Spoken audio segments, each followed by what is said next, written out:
Hello and welcome to Mandibil. This is part 21 of my deconstruction of Stefan Molyneux's book, Essential Philosophy, How to Know What on Earth is Going On. And last time we were dealing sort of an introductory chapter, I maybe would call it, to morality, where he basically sort of, in a leading argumentative fashion, basically says, when we are talking about ethics and morality, we are inevitably going to talk about universality, preferability, and behavior, right? Which is his term for his ethics called universally preferable behavior. And the subtitle is A Rational Proof of Secular Ethics, right? And one way he leads it sort of that it's sort of he's connecting the dots in the fashion that inevitably leads you to what he wants you to understand is something like this. If atheists were truly moral, well, why it's a false dichotomy, right? Why does it necessarily mean that atheists are not moral, which would he indicate by truly moral, like they have a sort of a artificial kind of morality because they are not believing in the Bible or something like that? Even if they had overlooked the need for generally accepted social ethics. Generally accepted. Generally accepted. Okay, well, that's not philosophy, right? Generally accepted. So it's a matter of degree. If sufficient amount of people believe in it and act accordingly, or at least pretend to or claim they do, then it's socially accepted, and therefore implicitly it must be good ethics. How the hell do you argue for that, right? Okay, they would surely have cheered the introduction of a rational proof of secular ethics, which is the subtitle of his ethics, right? He's sort of leading you into understanding that that's what it should be. So it's not that there's something wrong with his ethics. It's just because these atheists, they actually don't want morality, right? So he's sort of more on par with the Christians and the religious people, even though it's a rational proof of secular ethics, right? So it's like he's trying to sit on 5 chairs at one time, right? He wants to be in the in crowd of the political sphere by supporting Trump, like saying, well, he's just a big elephant in the glass house, and draining the swamp and all that, right? He's not really into politics and statism, but he likes Donald Trump, right? And he's not really into religion, but he likes the Christians, right? So he's trying to bring the Christians in, sort of halfway, half-ass, arguing, sort of being, sort of by saying that he's not saying he's a Christian, right? But he's attacking those who are explicitly not Christian. So thereby by proxy or whatever it's called, he's sort of alluding to religion, right? So he's sort of catering to religion without saying, well, I'm religious. And it's like, but what the hell are you doing? I mean, it's so sophist and loaded with sort of gaslighting tactics, right? It's I'm not a Christian, but I'm it's like somebody saying I'd never eat candy, right? But I'm walking around in candy stores most of the time, and making reviews of candy producers and chocolate makers and whatever, right? It's like, yeah, but why are you doing this if you don't eat candy? It's like, yeah, I guess you could walk around in candy stores all day long, but why would you if you don't like candy, right? So it's like, so it's not even philosophical, this, right? It's just polemic. I'm not. It's sort of half sophist, half polemic, half. I'm just going to spout whatever I need to say to make you believe in whatever I have to, push on you, right? So okay, so we arrive at the next chapter, which is of course named after the term that he uses for his ethics, or a framework of ethics, I might point out, right? At this point, I might point out, if you are not already aware, which is very unlikely actually, but his ethics is a framework for ethics, right? That's what he calls it. So he's not dealing with ethics, he's dealing with a framework of ethics, which might allude to something like meta-ethics, which is an already established exercise, right? Or field of inquiry, or whatever you want to call it, called meta-ethics. Now, I think it's very overblown, this meta-ethics, for various reasons, like, well, basically because metaphysics and epistemology has been sort of pushed aside, and then when they get to ethics, they're sort of missing all sort of stuff, and then they bring all sort of metaphysical and epistemological and semantics and sort of into the fray, and then create a elaborate meta-ethics, which is basically just another way of saying I haven't dealt sufficiently with metaphysics and epistemology and whatever might be needed before you get to ethics, right? So meta-ethics is just a pointer that people haven't settled various aspects of whatever philosophy comes before ethics. Okay. But then apparently what you're going to have to do with universally, and go get my, or listen to my, if you don't mind, to my deconstruction of his universally preferable behavior book, which you can find some 8, 9 or 10 months back in my, in my feed on YouTube, and possibly also at least some of it on Odysee. And there's a 1 hour limit of automatic uploads from YouTube to Odysee. So that if the part is more than an hour long, they might miss on Odysee, and I'm not, go get it on YouTube, right? At some point I might upload the parts that are missing. So, but there's a work that has to be done, right? So, and a few donations from you might help my work a bit, so it feels a little less encumbering to do these extra sort of things. So check out the donation links below. But what he does is, he says, okay, I'm going to make a system for how to check whether a moral statement is contradictory or not. If a moral statement is somehow implicitly contradictory, it can't be used. Right? So he can tell you all the ways that a moral principle or a moral statement doesn't function according to his system, right? So what he does is, a moral statement is okay if he can't find any flaws in it. That's, it's like saying, I'm going to tell you how to drive a car by showing you all the cars out in the ditch or out in the, the roadside, right? All those can be very, it's a very weak way of arguing, right? It's like arguing an elephant is an elephant because it's not a tiger, and it's not a rhinoceros, and it's not a beaver, and it's not a kangaroo. Therefore, it's an elephant, right?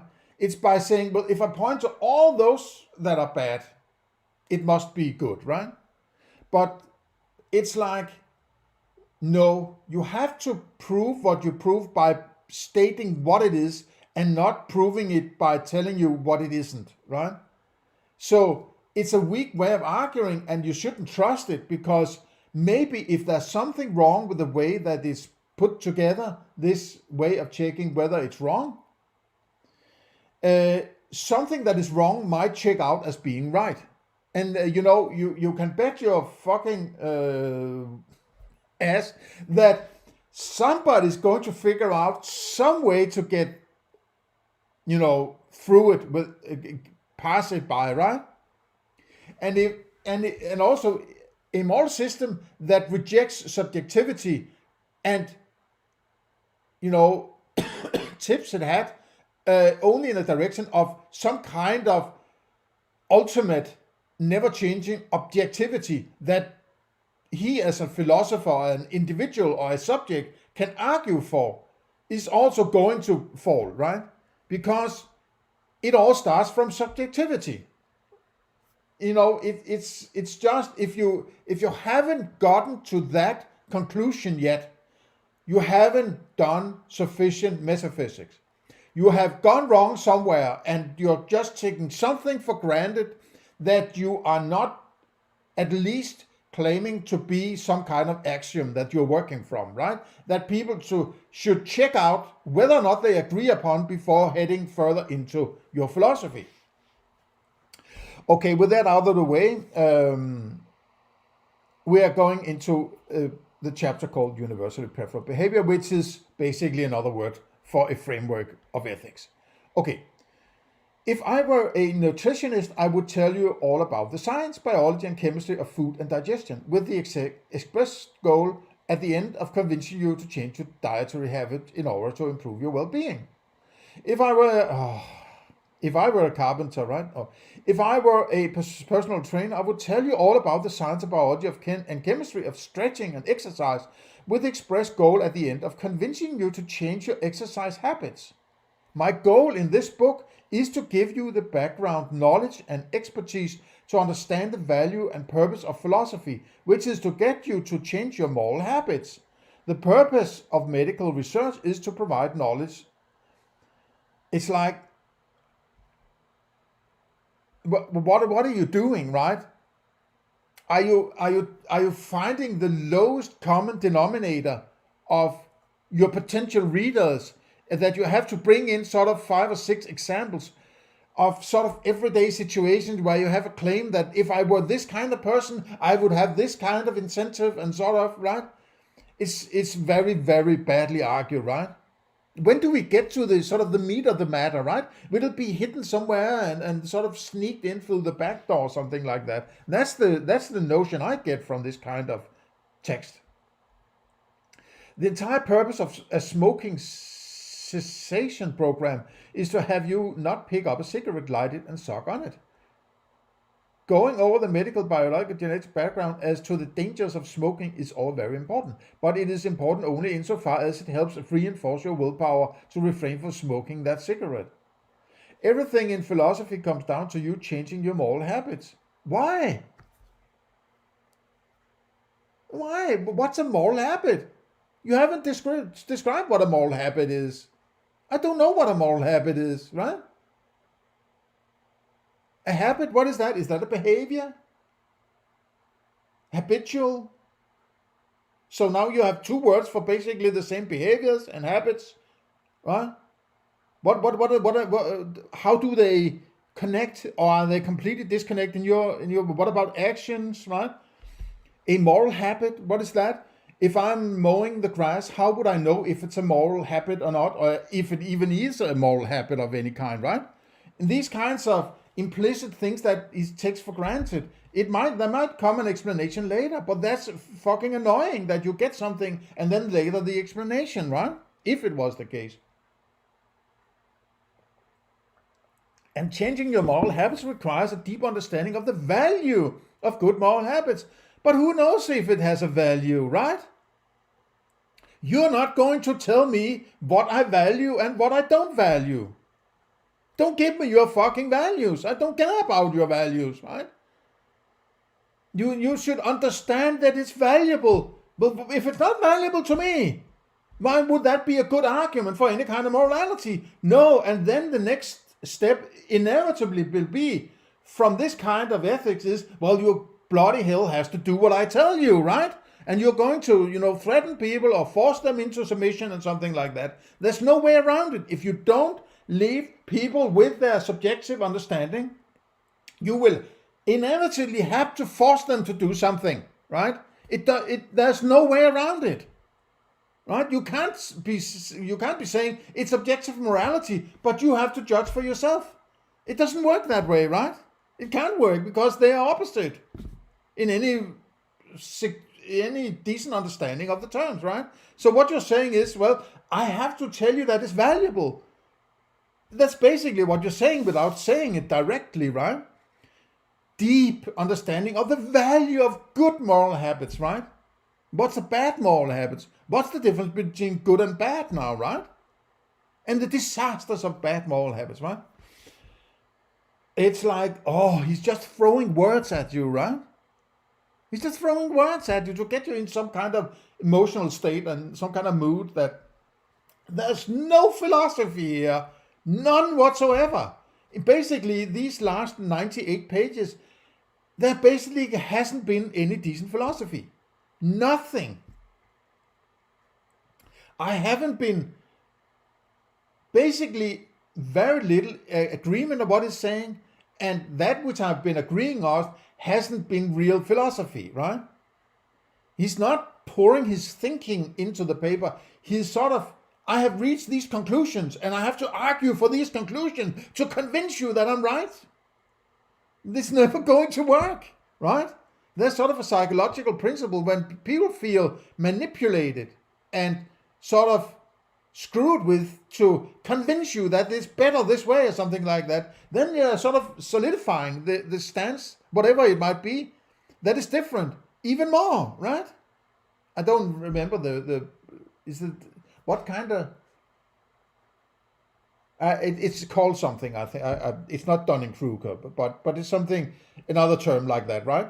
That when you try to argue with them, they solidify their own position even more if you have some contradiction. If they feel that if it's generally, as it usually is, based on manipulation and threat, right? They know they re-experience the way they were treated as children, and then they reject that by rejecting your argument, whatever it is, right? Because they know they get in the same they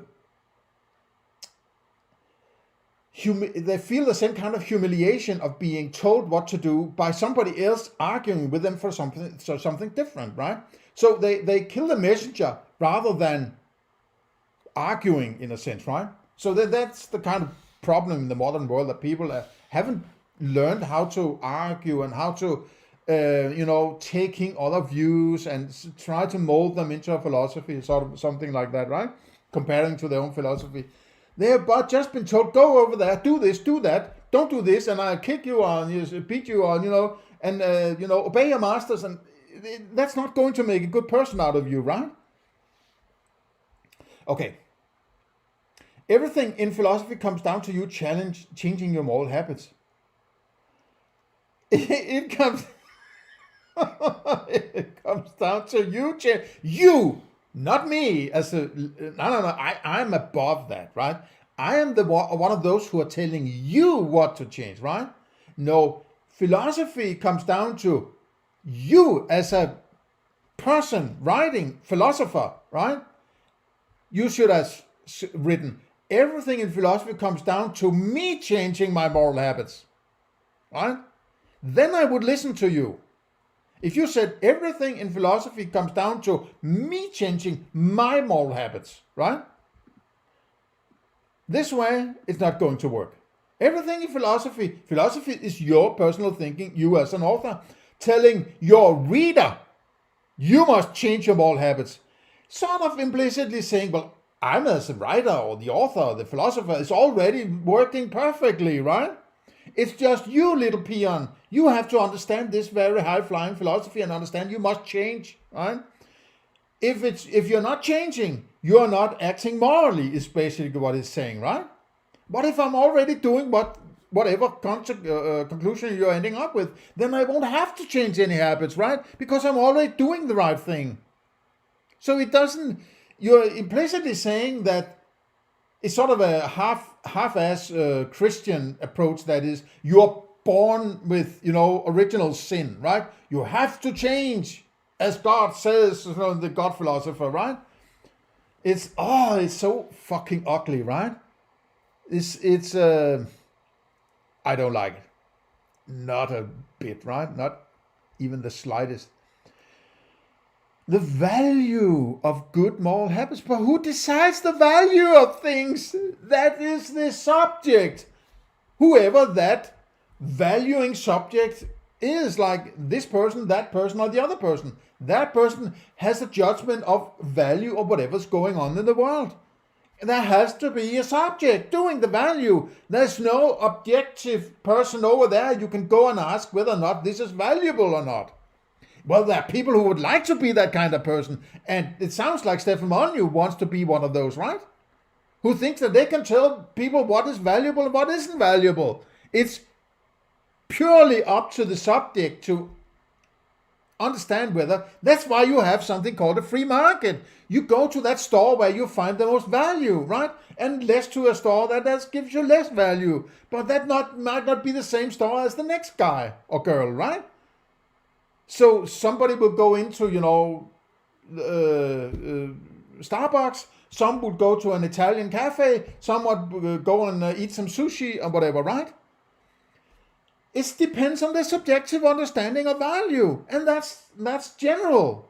It's in all instances. It's not like, okay, when you're drinking coffee at Starbucks, it's devoid of moral habits or anything. But when you go out and do this or that or in this situation, then this moral thing appears and you have to act in a certain way. That's bullshit, right? That's bullshit. You always have to be aware of morality. So any possible situation, even if it seems that is amoral, in the sense that morality doesn't apply here, it might be in the next second, right? So you always have to be aware of it. Yes. This may seem like a controversial position. Okay, it doesn't to me. It sounds like stupid philosophy to me rather, right? But only because philosophy has been largely hijacked by people who wish to use it for personal gain, such as academics and sophists. Often the same category. Yeah, well, he's one of the sophists. And if he doesn't even know that, well, that makes him a dangerous person because he thinks he's a perfect philosopher and he's basically just a half-assed sophist, right? Okay, therefore modern philosophy delivers abstractions that are clever, confusing, often annoying, and ultimately worse than useless. Academic philosophy is like an overindulged amateur magician. Intrusive, irritating, incompetent, but rarely called out. The four major branches of philosophy: metaphysics, the study of reality. I would say that's a subsection of metaphysics. Reality is a subsection. Epistemology, the study of knowledge. You can't study knowledge. Epistemology is the philosophy you do to arrive at a definition of what you mean by knowledge, right? Or an axiom, you might call it. I'm not even sure if a definition or an axiom. I would actually think it would be a definition rather than axiom, because it can't be axiomatically stated, because that would be in metaphysics, right? Politics, the study of state power. Okay, why is politics all of a sudden arriving in? I would say politics is just the study of sophistry, right? Which is just a manipulation. So why would that be? Aligned together with metaphysics and epistemology? It's just word manipulation. Ethics, the study of virtue. Well, no. Virtue is a subsection of ethics, right? Virtue and morality is not the same thing, right? Virtue is a judgment of other people's moral behavior, while the rest is sort of a delineation of immoral behaviors or actions, right? So it's very, very loosely defined, this, right? Okay. I like the plumbing that delivers water to your sink. Aqueducts, sewers, piping, these all only have value insofar as they enable you to turn on a tap in your house and actually get some clean water. Metaphysics, epistemology, politics, and ethics, it's sort of a new thing that he has brought politics into it. Why don't he mention theology as the fifth branch of philosophy, right? It's bullshit. Get politics the frick out of it, right?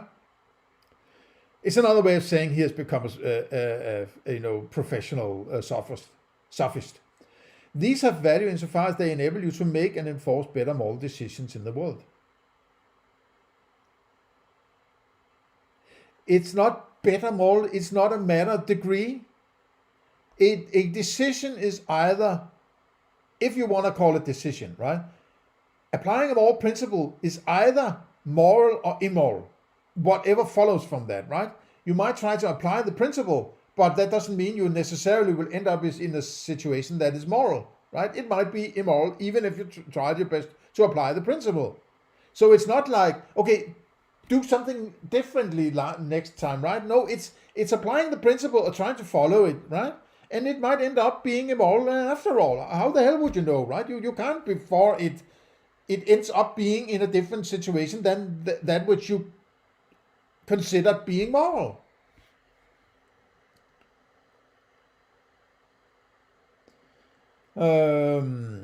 Think of the immense amount of research, science, engineering, and physics that goes on into design and creation of a car, the purpose of which is to get you from A to B. Few people would buy a car without an engine, unless it was to cannibalize parts for another car with an engine.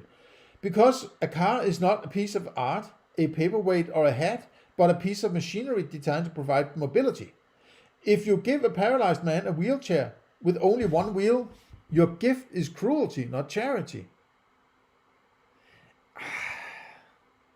The purpose of a wheelchair is to give someone without the use of his legs mobility, and such purpose is not served with only one wheel. It's just weird, right? Think of the engineering complexity and technological genius that is required to serve up a web page to your eyeballs. I sit with the distinct notion that the further we get, it was even if it's a bad philosophical argument, it was actually more philosophical, even if it was almost non-philosophical previously. It's like the closer we get to morality, the less philosophy there is, even if there's very little philosophy in the first place. It's like this is just sort of metaphors and analogies thrown at you, so you get sort of in a sort of a mental state which you could claim to yourself, well, I'm thinking morally now, right? There's nothing to build on, right? It's like he's trying to build a house, and the foundation is just everything is poured on the ground, and all the bricks and all the the kitchen sink and the toilets and all in one big pile over there. See, I built a house, right? Now I'm going to put on the roof, which is ethics, right? It's like no, it's never going to work. It's never going to be a house, this, right?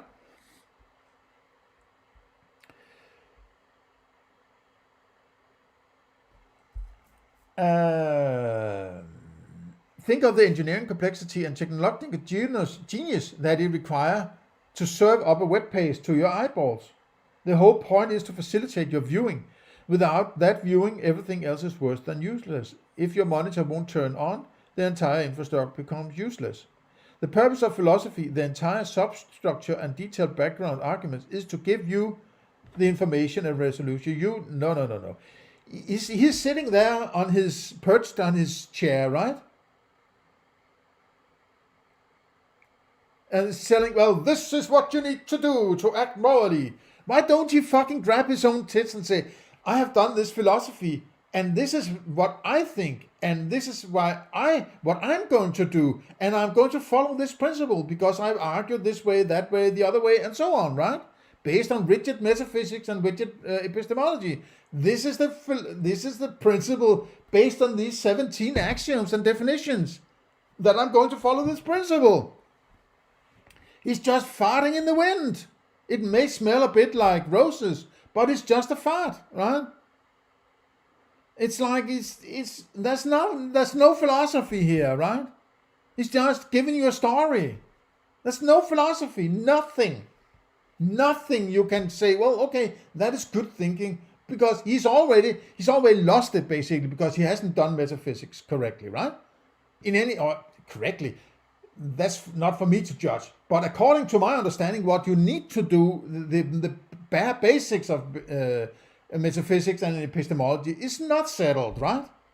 So it's like he don't want to settle it, because then he can't argue for all the bullshit he's going to pull on you here, right? Because then it would look ridiculous.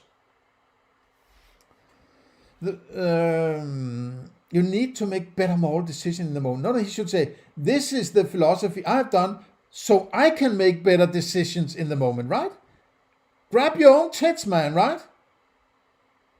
The purpose of the military, the entire procurement, training, physics, engineering, resource, consumption as a whole, is to provide individuals with the skill and resolution to kill others and destroy objects. We cannot imagine an entire military industrial complex with the sole goal of placing soldiers on the battlefield with complex weaponry but zero ammunition. Oh, so now he's become sort of a military lover, right? It's sort of between the lines. He's using this example. He could use a million other examples, but he chose this exact sort of war example, right? If you take away the final goal, there is no rational way to organize all the prior activities. If you have a goal to pass a class in university, all these examples, man, it's fucking annoying, right? Why don't you get to the fucking meat of the matter, right? It's like having a present, but it's wrapped in 10 million cubic meters of shrink wrap or something like that. I have to remove all this fluff to get to the present or the core argument, right? Why the hell is it, right? Steps which you can achieve the goal. Write an essay, go to class, pass an exam. If you don't have a final goal, you cannot organize your activities. This is not to say that all life must be specifically goal-oriented. We do things for fun as a hobby to distract ourselves or to pass time. But so what if you need to quit smoking? Not every single moment of your life needs to be dedicated to that task. But we must still have that goal in mind as a whole. If we need to lose weight, diet and exercise, only consume a small portion a day, but the overall goal remains important. Hopefully you will not spend every waking moment of your day making crucial moral decisions, but you will need, it's like, if you are going to moralize and tell people that they need, in the end, whenever we get to that point, that they need to adjust their behavior according to whatever you are going to present to us, you are sort of presupposing that you have already argued for it, right? You're presupposing that whatever ethics you're going to give the person here is going to work, right? It's like, why don't you just start with the arguments, right? This is the argument. This follows from this, follows from this, follows from this, and so on. And then enlighten people this way and think that that's why I end up with this, whatever moral statement you're going with, right? But no, you're sort of poisoning the well, or the opposite of poisoning the well. You're grooming the well, you're grooming the listener into, but just wait till you get this magical solution I have over here, right? In a few chapters. No. So now, okay. So let us examine and understand the theory of universally preferred behavior. Oh, so he's just, he has taken charge of ethics and called it something different. Universally preferred behavior, even if it's a framework for ethics, right? So it's a proof of secular ethics. And ethics, in my opinion, must be the philosophy you do in order to arrive at a moral principle. So he's proving that you can do ethics, basically. That must be what he means, right? But what is morality and virtue and all that then compared to ethics, right? So these terms just float around without any connection. He grabs ethics and then he says virtue and then he says moral habits and then it's all over the place. Nothing hangs together at all, right? He's just making this big fart in the wind, right? Ethics and introduction. All philosophy argues for a preferred state. The very essence of philosophy is to differentiate between various states. What's a state? You haven't declared what a state is, right? To point out the most preferred and the best way to achieve it. This may sound confusing. Why would it sound confusing? It sounds like nonsense. This sounds like I don't understand what the hell you're talking about if you haven't defined what the terms you're using.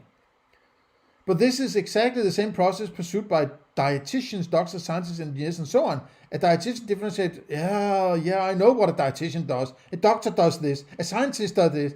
Get the fuck out of my face with all these examples. You're talking to people like they have fucking IQ at 60 or something like that, right? Come on, man. If there's no such thing as a preferred state, there is no such thing as philosophy or free will or morality or debate. Okay, but just because you want there to be doesn't mean there is, right? It's like you're saying, but there needs to be, so therefore it must be there. It's this kind of implicit argument, right? It's so stupid, right? Why don't you make some fucking axioms, right? State it as an axiom. I'm going with this fucking axiom, right? And then say to people, well, this is the ground law of philosophy. And if you disagree with any of my axioms, well, sorry, we can't work together, because then I will fundamentally disagree with you, right? And I'm fine with that. I don't want to enforce my philosophy. I don't want you to change if you don't want to change. Well, that means I can't work with you, right? You have to distance yourself from me. Get away from me, right? Or I will get away from you. Or both, right? State the fucking axioms, what you're working from, right? You can't prove anything in philosophy. You can make axioms, you can make definitions, right? You can't prove anything. Because philosophy is a kind of thinking. It's not a proof. Proof is something you establish using, or the use of proofs is something you're establishing using philosophy. And then you prove something in reality. But you can then use that kind of method to establish philosophy. You're sort of reversing it, right? You're backing the question. I can keep piling these on till you accept that there is such a thing. No, you can keep piling all you want. I'm not going to accept that there's a preferred state. Preference is purely subjective. There has to be somebody preferring. Preferring a preference or whatever preferred is something that is based on human choice, right? And it could be possibly more elaborate philosophy, but let's just call it human choice, right? If there are choices, I will prefer doing that instead of that, right? But that doesn't mean it's objective, that is preferred. You can't make the preference a part of reality. You have to be there in order to prefer whatever it is you're preferring, right? So if there's nobody there, there's no preferred state. So it's only when people arrive that there's a person who can prefer something, right? And that might be different for somebody else, no matter, even if they have the same moral principle. They might prefer different things. And they can agree on that. So they have to go apart, even if they work from the same principle. If there is a preferred state, the question naturally is, compared to what? Compared to... Oh my God, this is bad philosophy, right? It's so bad, it's not even philosophy, right? I will categorize this as it's... what would the word be? It's sort of a pretense. It's sort of pop philosophy. It's like... And even pop philosophy could be good, right? I mean, good pop music is still music, right? Very lame and generic pop music, you could argue it's not really music, but that would be a sort of a preference or a subjective judgment, right? But it's like pop philosophy, it's like, oh man, it really, really rubs me the wrong way, right? I'm always I'm on the guard, always, right? He's trying to soften some weird thing into my mind, or he's avoiding certain hardcore questions and giving you 10 examples of the same point over here, that is a doctor would do this, and a dietitian would do this, and it just keeps piling all these weird examples, right? They may not all be weird, but it's weird making, 3/4 of a 3/4 of a book examples, and the rest is just lame, pretense of philosophy, right? So you're just encumbered by all this text, right? And the text that there actually is not very useful, right? I can't use this for anything, basically. I'm not trying to ditch it, but I need to be honest about how good this philosophy is, or how bad rather, right? Because it's actually so bad that it's not really classified as philosophy, in my opinion. It's just pretense. He wants to label it philosophy and talk about epistemology and make all these fancy words and then say, oh, okay, now you heard these dangerous words and these fancy words that philosophers use, and then you do as I say because you have to change your habits, right? Oh. If I prefer to eat toast rather than gravel, My evaluation is based on what my body can digest. Digestible and nutritious food is preferable to indigestible rocks. This is not a subjective preference, but rather is decided by my body's capacity. No, but yeah, you can say that there's all these things over here I can put in my mouth, and all these things over here I can put in my mouth, but they won't function as eating food, right? But that doesn't mean I prefer all these. I prefer going in the direction over here than going in all the directions over there, right? Going in this direction is not eliminating all other. It's like, it's not, no matter where I go, I'm always going in a direction. So even if I don't prefer that direction, whatever that direction is, well, I'm going in a direction. So you can always say people are preferring something because there are all sorts of other possibilities that they didn't choose, right? There are always alternative choices or directions or something like that. And then you can say, aha, so you chose to go in that direction. Well, unless I keep still all my life, I have to choose a direction no matter what, right? And then it's going to say, aha, so you preferred. So you're proven that you're preferring something. Oh, he's just manipulating you, right? Because there's nothing in choosing an option then that makes you able to identify what is a moral action and an immoral action. That you chose something, that what you do is aligning itself with one of your choices, doesn't mean that you then know what is difference between moral and immoral. It might be the case that we're preferring things. You could label it that way. I'm preferring to sit here rather than, eat a hamburger at the moment, right? You could find all sorts of other choices I could figure out, right? But I'm doing this. Okay, is it because I prefer it?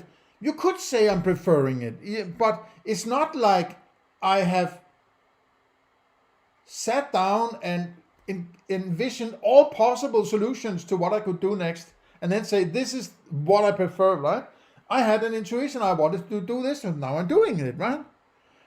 But what's moral about it? It doesn't matter from the preference. There's nothing in a preference that means that delineates between moral and immoral, right? Nothing. Okay, some preferences are objective, some are subjective. Objectively, I cannot gain nutritional energy from gravel. A madman, what is that objective? What is that? Objectively, I cannot gain nutritional energy from gravel. What if there are, bacteria or some other sort of other biomass of some kind in it, right? Then you might get some nutrition. So you can, no, but you're just, but these are fluffy boundaries. Well, objectively, right? It's an object you are referring to, but nutritional energy, I'm not even sure if that is a correct term, nutritional energy. Okay, energy derived from nutrition, but nutrition is a description or an abstraction. You can't observe nutrition, right? You can't say, oh, look, there's a nutrition. You see, it's green. It's green and it's spherical or something like that. You can't do that because it's an interpretation of something, right? So it's not an object, so it can't be objective. The only way to classify something as being objective is you refer to an object. Why would you otherwise call it objectives, right? Or an objective insight. So it's just like all these words are piled together, right? And he has this focus. I have to arrive out there because I have my UPB and I had to get there. So I'm pulling out this dot and this dot and this dot and this dot. I'm just connecting these dots. So see, I arrived at UPB, right? So it's so tiring. It's so unimaginative, this kind of philosophy, right? Philosophy quote. Okay. I really have a strong urge to stop doing this deconstruction now, right? Because it's so fucking annoyingly bad, right? It's so uninspiring. It's lecturing and it's telling you must change. You, reader, you must change. It's like, oh, get the fuck away from me, right? Arguing against preferred states. Well, maybe I could get away with jumping over ethics here, right? Because if he's going to just more or less use all sorts of weird examples and basically say the same as he's done in his UPB book, well, then this is just a condensation of some kind of his UPB. So maybe I should skip a little ahead and let my deconstruction of the UPB book speak for this, right? Infinitely preferable. Oh.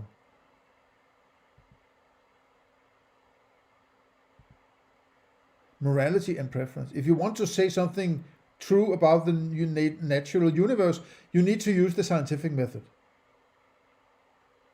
But when you say something is true, the scientific method doesn't arrive at truth, right? You need to understand this. The scientific method doesn't arrive at truth, because truth is based on experience and epistemology or knowledge, right? If you say that's an elephant, it can be true to somebody else. The truth is established between two experiences, right? It's an alignment of more than one person's experience of reality. If I say that's an elephant and the other guy says that's true, he is basically telling me he's experiencing the same object. That's why we call it objective, because now the subjects are agreeing upon an object, then it becomes objective, right? But it's true. The comparison between the proposition and the experience is true, right? It's not the object that is true. But to get to whether or not we are dealing with that object, we need to agree on whether it's true. If we don't need to, we could do science alone. Then you don't need to make the proposition, because you already have the experience of whatever object you are referring to. And then you write that object by writing in your text, you're writing elephant, right? And then you make that implicit proposition, you would say. So the truth is the elephant. It's not whatever you find out with your science. Science is actually based on truth. It doesn't arrive at truth, right? It's like, well, what are you saying? You don't know what you're saying, right? You don't understand science. It's just this hammer you can slam people with and say, okay, oh my God, he's using science, so I have to bow down and accept it. If you want to lose weight, you should eat less and exercise more. If you want your bridge to stand, you should follow the principle of engineering. Well, yes, it's a good idea, but should is not you must, or I'll punish you or something like that. If you don't want to follow the principles, fine, find your own principles. I might not want to deal with that bridge, right? Because if you're not following the principle I would say would be sufficient to make a good bridge, I won't participate in it, right? However, if you're not using the scientific method, this does not mean that you are not a scientist. A scientist does not necessarily use the scientific method while eating or sleeping. This does not mean he's not a scientist or that he is anti-scientific. I don't know what he's trying to say. I don't really actually care, right? Preferred versus preferable. Oh, this is a long-standing, this is sort of an afterthought of his ethics book, right? People are sort of confused about preferred and preferable. And it's like, oh, there's a huge difference between preferred and preferable. It's like preferred is subjective. Preferable must be some objective thing that he's come up with, right? Okay, I would like to take this chapter. We do not expect everyone to be a scientist, but we expect scientists to use the scientific method. What makes a scientist? What is a scientist? Can you just point, okay, then look, there's a scientist over there. Oh, there's another scientist. Oh, that one is not a scientist, huh? How do you know these objects or individuals? Right? We expect, speak for yourself. Why are you telling me what I expect? Don't tell me what I expect. We do not demand that everyone become an engineer, but we do expect engineer. No, I don't expect any particular thing, right? Engineers, what are that? Oh, there's an engineer over there. Look, how would I identify it, right? Build things that stay up or down, perhaps if they are designing a submarine. The scientific method is universally preferable for scientists, but it is not universally preferable that everyone become a scientist. Is this? It's like, oh man, his writing is so fucking annoying, right? It's the same sort of grinding, same way of approaching, and he's sitting from on high or perched on his chair or his, his throne there, and sort of, it's less pointing. He's philosophizing from afar, right? Sort of from a vantage point and pointing over there. Look, that's a philosophy over there, right? It's not like, well, philosophy is your thinking. Your essential philosophy is telling people sort of, these are the questions, right? It's not giving you answers. Philosophy is about figuring out what questions should be answered, or you might want to answer as a thinking person. It's not preferred versus preferable. Now he's in his little cage of UPB. He's talking from inside his little bubble of UPB and telling people, no, it's not preferred, it's preferable. Who gives a shit, right? Give me some fucking philosophy. Instead of people don't understanding your old shit and why it preferred and is so different but preferable, right? It's very, very annoying reading this. Scientific is universally preferable for scientists, but it is not universally preferable that everyone becomes a scientist. I think I've read that already. Okay.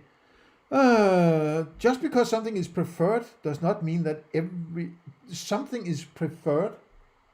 So preferred is something is preferred, but there's somebody, who is preferring, right? What is preferred? Is something is preferred out there. It's almost like preferred is out in reality. Look, that is preferred. It's weird, right? Does not mean that everyone will in fact choose to do it. So it's an action. Doing something is acting. That's not a behavior.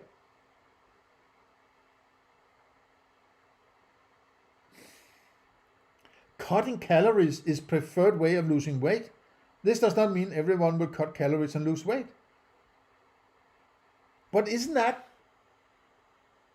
a hypothetical imperative of some kind? Is that a preference? I was just saying these are hypothetical imperatives and therefore they are preferred. Preferable is more like a categorical imperative or something like that. Is it a rewriting of Kant or something like that? I'm not saying you're trying to steal from Kant or anything, but it sounds very much like a rephrasing of what he's talking about. These are cut in stone actions that should be avoided, right? No matter what. If this is a case, you must do this, right? Well, a hypothetical is more like, if you want this, you might try this, right? If you're hungry, you might try to eat an apple or something like that, right?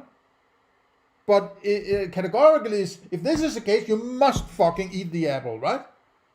If this is the case, you eat apple. Fuck you, right? Eat the fucking apple, right? Or else you are immoral. So,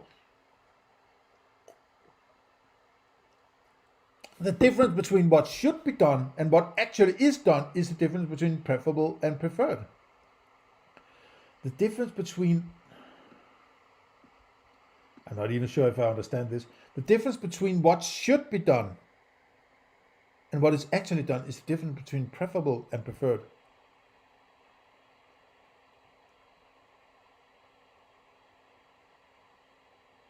So preferable is sort of, it is the distinction between categorical and the hypothetical imperative. I can't see it any other way. Preferred refers to the past, so what is objectively measurable? Sally preferred to paint her room red. Joe preferred to go left rather than right. No, so preferred is, that was what I preferred, so it's in the past. Preferable is about what is supposedly going to or not going to happen in the future. Okay, I can go with that. So it's not quite Immanuel Kant then. Okay. Preferred refers to the past, refers to the present, preferable refers to the future. Is that all? Is it just? Yeah, but for it to be preferred, you're talking about, okay, but you're always in the now, right? You're always in prefers. And what was before that is preferred. And what is coming ahead is preferable, right? But as time passes, what is prefers becomes preferred, right? So when something, I mean, you're constantly moving, you could say, on this timeline, right? And making preferable into prefers, which are made into preferred, right? The future becomes the now, which becomes the past, right? So it's not like we are standing still in prefers and can point to preferable, because that preferable in a few seconds become the prefers, right? So it changes labels depending on what point in time you're in. So these terms doesn't work. They are relative to the point in time where they're used. Then they change from preferable to prefers to preferred, right? As you move along the timeline. So it's like, when are we talking about what, right? Oh my God. So he has three terms that preferred, prefers, and preferable, right? Thus, preferable is the only word wherein ethics can exist. Okay. It's like, okay, does it really matter that much? Maybe you should have chosen another word then, right? Preferable. It's like subjective, right? It's like preferable. It's preferable. But don't tell me what I prefer, right? So are you trying to disqualify any subjective understanding of what is preferred? You want to leap into authoritarian, right? It's like, you should prefer this. I am sitting here, objective preference, right? A preferability. And you should do this because I say so, right? No. Then it's not preference. Then it's just an order, right? You're sort of preferable is going to change into me ordering you around because I'm you as an author is the master of ethics or something like that, right? Philosophy is like exercise. It exists to help you avoid problems in the long run, not to survive a health crisis. If you're called up a business, the goal of moral philosophy is primarily, why don't you do it rather than talk about it, right? Why don't you do it? Do some fucking philosophy. It's a society where the government has racked up, philosophy has no power in the past. Philosophy has no real power in the present. Philosophy only has power in the future. Morality and non-compliance. Moral principles are not voided by non-compliance. This is an essential. Voided. So now we're jumping to another subject, like they're not connected. His pop philosophy is not even connected. It doesn't follow that this is the next step you have to talk about. It's talking about all those. He's lecturing about what philosophy is supposed to be and talking about his own conclusions about philosophy, which is from another book, and then talking about how not to do philosophy or something like that, instead of doing some fucking philosophy for himself, right?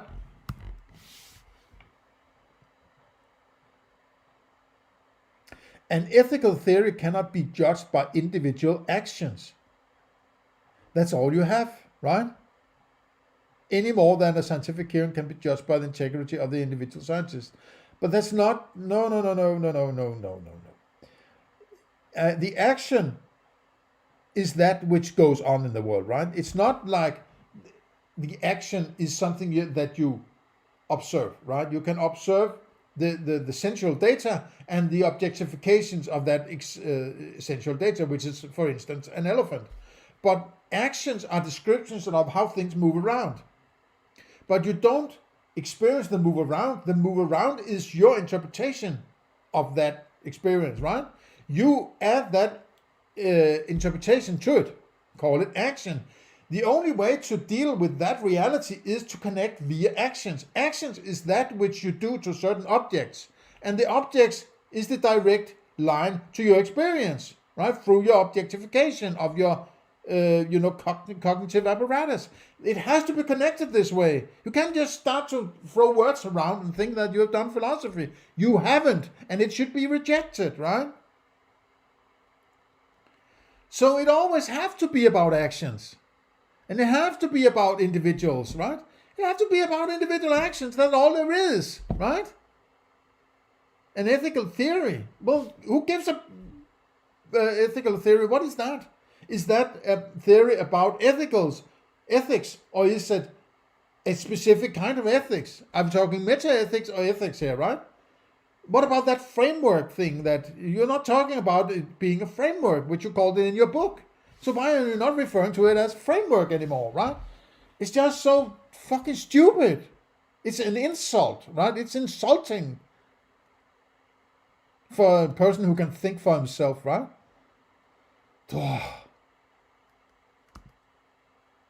Ethics and theories.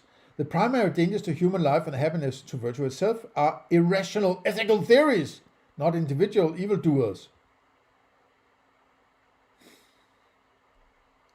I don't know, because who cares about the theory? If people, individual things are happening, an individual is slapping me in the face.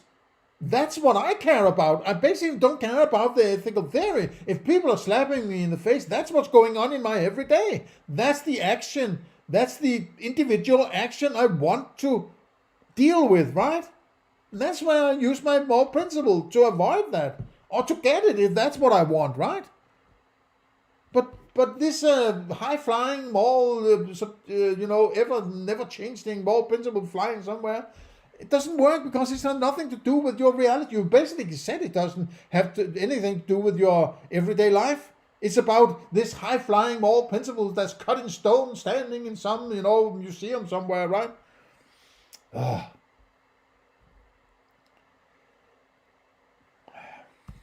Governments arguing against universality.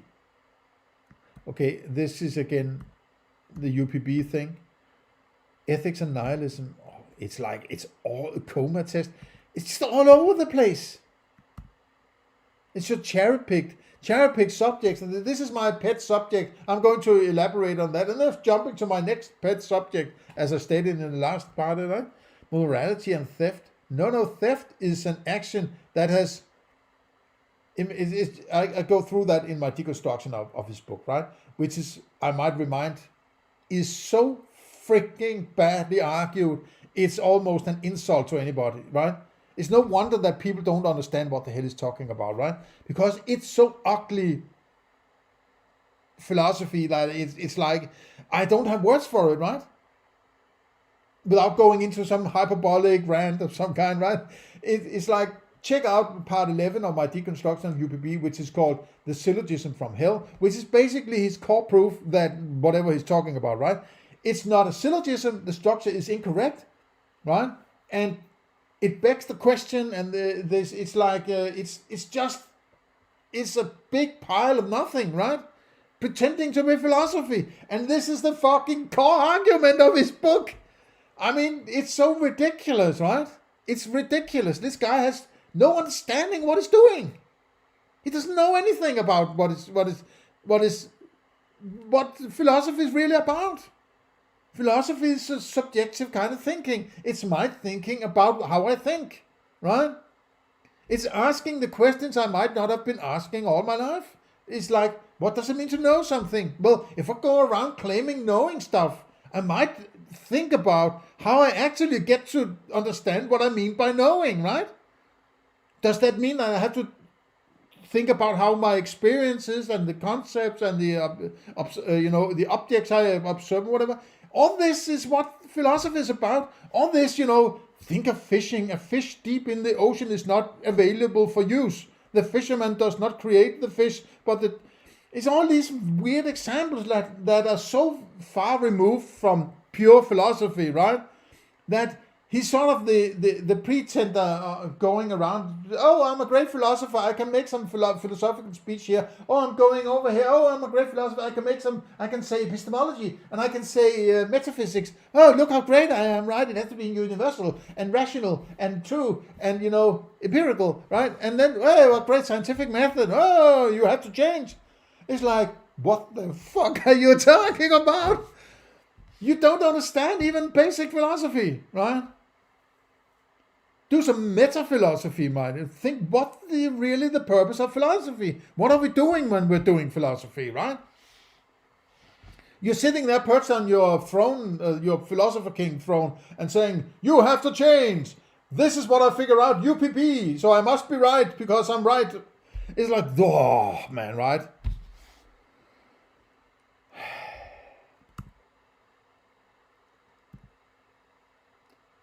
Theft, assault, rape. It's a sort of condensation of his UPP argument, right? The ramifications of secular ethics.